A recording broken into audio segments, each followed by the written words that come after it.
All right, go ahead. Hi everyone, my wife had me build this 6-turn table here for tumblers. She wanted me to kind of explain how I built it. Basically what we started with was a 48-inch by 31-inch deep piece of plywood. Comes across the back here. Anyway, that's our base. One second. Sorry about that. Anyway, so did a 48 by 31 piece of plywood on the bottom. And then what I did was I took a 12 by 48 inch piece of plywood for the back, the front piece here. Each motor is spaced out 8 inches to the center, 7 inches from the bottom up. So that puts your center point here. On the ends, I started coming in at 1.5 inches. Actually, I'm sorry. I came in at 4 inches for the first one to get that first initial spacing on each end so that everything would evenly space out across here. Once I did that, I put up some front pieces here, which this is optional. You don't have to do this. I did this as a kind of a catch tray for her, so you can put some little metal trays down in here to catch all the dripping and everything. This is a 2x4. It's 48 inches long here, and then the sides here should come out to about 21 3/4 for your two sides here. Okay. On the top, we did a 1x6 board on the top. I cut it down to 48 inches. And secured it here, and also inside when we go around the back here in a minute, I'll show you inside how I supported it. On the sides, it's optional how you want to do it. I had some leftover marble flooring, so I just went ahead and cut 2 pieces and just put it in here, but these are 7 inches by 12 inches for the side cap pieces here. Along the front here, on the motors, we have a 1/2 inch threaded bushing that goes to a 3/4 slip with a 1.25 inch piece of 3/4 pipe in between that comes to a 3/4 by 3/4 coupling threaded to slip. That gives you your initial connection to your motor. The way I did this was the little brass fittings that come with this. Basically, I drilled a hole into a piece of 2x4 and I put this down in there, took the brass fitting, dropped it down in from the inside, took a hammer punch and knocked it down until my set screws were sticking out enough to where I could screw them in. That'll secure this piece in here for you. Once you get this piece done, then you have your next piece, which is your tumbler piece here, which you can grab this and you can unscrew it from here. And this is the piece that we made, 12 of these. You kind of just have to judge how long you want them. I believe on these, I want to say I made this, it's like they're 14 inches long, which works out perfect. I used the biggest tumbler we had, which was a 40 ounce. So the end of your cup still comes here inside and still gives you plenty of room in between here. So with this piece, you have a 14-inch piece of PVC, a 3/4 bushing threaded to slip, and then on the end, which is optional, I put a cap on here because when you slide this foam on here, it gets it a little bit tighter so it doesn't move anywhere. Also, you could, if you wanted to, you could glue this down here so this really doesn't move. If you ever got to change these, all you got to do is just take a box cutter, slip it, and it peels right off. It's not a big deal. For the supports for these to help, because I wanted this to stay a little more level, because they were kind of sagging a little bit, I took a pipe flange, 3/4, with 2 3/4 threaded to slip bushings. This piece in between here should average out to about 5 inches, roughly. And then this is what they call a slip tee. It's already pre-cut like this, and it has a 3/4 thread on the bottom here. So you can just assemble this whole thing, so when I eventually bolt these down, you slip your piece in here like this, and you can thread it right on. And this will completely keep everything level to where this will not sag for your dripping. It should be completely level.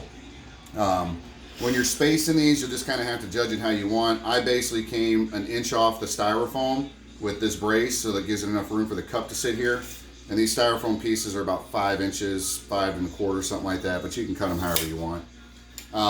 So that's how I designed this piece here for here. So, and then the toggle switch, which is optional again, you can use a toggle switch or you can use a regular light switch. It's totally your preference, which I'll show you in the back how I got them in here. Either way, this spacing doesn't really matter. You can put this to however fits best for you. This is what worked for my wife, so this is what we did on it. And the toggle switches are a little harder to wire. Yeah, they're about the same actually, but These were meant to be where I could flip up and reverse it, but it just didn't work out that way. So you turn it off and then wait a few seconds and turn it back on. It'll rotate the motor the other way. So when securing these motors, I just use 1 1/4 inch screw, placed them in here. This is a 2-inch hole saw that I use to cut this. Gets it real nice and tight with a little bit of play. And then just take 1 1/4 inch screw and just kind of screw it at an angle to get it in here. And these motors are secure, they're not going anywhere. On the top here, if you take 1 1/4 inch hole saw and drill down through here, this is a 3/4 coupling threaded to glue, which is just like this piece here. And basically I just drill that hole and then you tap it down in there. It makes it nice and tight. These do not come out of here. They are secured in there tightly so that when they're done on this rack, she can move them up here and unthread it nice and easy, and there's your tumbler cup. But these pieces do not move. They're secured in there. They're not going anywhere. So then she can just move it up here, thread it on. It's pretty easy. So we'll go around the back side and I'll kind of show you the wiring here. On this back piece, it's the same as the front piece. It's 12 by 48 inches. All I did for this, I was going to get fancy and put some hinges on it, but I decided just to put some screws in it, not a big deal. So inside the back here, what I did was each motor comes with 2 wires. I went on the counterclockwise side, and you take that to one side of the toggle switch or the light switch on each of these, and it comes down here and everything is wired into here. I just ran 12 gauge single strand wire here with some spade connectors, and all 6 motors are wired here to the hot leg on an extension cord. I just had it laying around, I cut it. So this is your hot leg here. What color do you wire it to? Or which ones did you use, the colors out of the extension cord? They vary on extension cords. If you have a black and a white, the black is going to be your hot side, the white will be your neutral. Okay.